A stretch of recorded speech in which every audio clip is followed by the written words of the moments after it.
अचानक। आइए नजर डालते हैं आज की कुछ महत्वपूर्ण खबरों की ओर।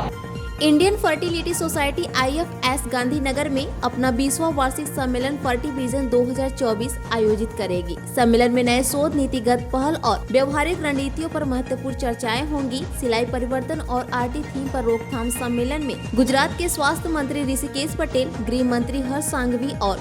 NBE के अध्यक्ष डॉक्टर अभिजात सेठ भाग लेंगे। 3 दिवसीय कार्यक्रम सहायक प्रजनन प्रौद्योगिकी RT और प्रजनन देखभाल में एक नए युग की शुरुआत करने के लिए पूरे भारत और अंतर्राष्ट्रीय अवसर के विशेषज्ञों को एक साथ लाएगा। व्यक्तिगत आवश्यकताओं के अनुरूप प्रजनन उपचारों को तैयार करना, मौजूदा प्रथाओं को उभरती प्रौद्योगिकियों के अनुरूप अपनाना और भावी पीढ़ियों के लिए प्रजनन स्वास्थ्य को संरक्षित करना जैसे महत्वपूर्ण विषयों पर विस्तार से चर्चा की जाएगी। प्रख्यात विशेषज्ञ बहुमूल्य जानकारी प्रस्तुत करते हुए प्रतिनिधियों से चर्चा करेंगे। व्याख्यानों और कार्यशालाओं के माध्यम से उत्कृष्ट अनुभव के साथ साथ यह नए शोध के लिए एक मंच भी प्रदान करेगा। पेश अहमदाबाद से नीता लिंबाचिया की खास रिपोर्ट। कॉन्फ्रेंस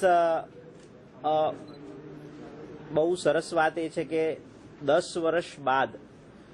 हवे गुजरातमां फरीवार आवी एक national लेवलनी fertility conference 6, 7, 8 December Mahatma Gandhi convention centre गांधीनगरमां आपणे योजी रह्या छीए, जेनी अंदर 600 अथवा 600, 650 थी वधारे नेशनल फैकल्टीज અને 30 થી વધારે ઇન્ટરનેશનલ ફેકલ્ટીઝ અને જેની અંદર 3 દિવસનો પ્રોગ્રામ કે જેમાં શુક્રવારે અમારા સાયન્સમાં વર્કશોપ્સ એટલે કે એક સર્ટેન સબ્જેક્ટ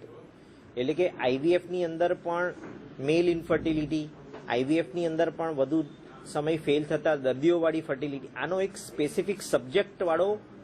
ગ્રુપ વાળો વર્કશોપ આવા 16 વર્ષ આગામી 10 વર્ષમાં આપણે એમ કહી શકીએ છીએ કે એક સ્ટડી પ્રમાણે અને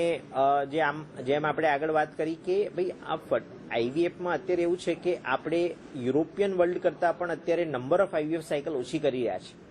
એનું મેઇન કારણ છે કે ઘણા લોકો આ ટેસ્ટ ટ્યુબ બેબીની ટ્રીટમેન્ટથી વંચિત છે અને હવે આનંદ થઈ રહ્યો છે કે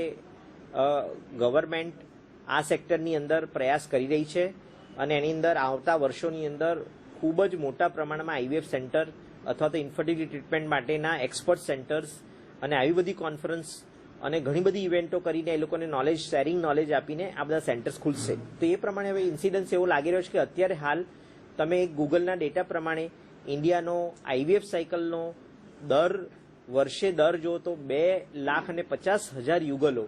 IVF કરાવી રહ્યા છે, જે એક સર્વે પ્રમાણે એવું કહી શકાય કે because of awareness, because of utility એટલે કે ગવર્મેન્ટ અને ઇન્સ્યોરન્સ સેક્ટર જો જશે ત્યાં સુધી પહોંચશે તો અનઅવેર દર્દીઓ આનો ઉપયોગ કરીને એ કદાચ 5 લાખ યુગલો 2030 સુધી દર વર્ષે આ IVFનો ટ્રીટમેન્ટનો ભાગ લેશે, જેના માટે એક્સપર્ટ માણસો, જેના માટે ગવર્મેન્ટ સેક્ટરની અંદર એક્સપર્ટ સુવિધાઓ, જેના માટે ઇન્સ્યોરન્સથી ફંડિંગની હેલ્પ અને જેના માટે આવી કોન્ફરન્સ જે શેરિંગ ધ નોલેજ પ્લેટફોર્મ પર થાય એ ખૂબ જ જરૂરી છે।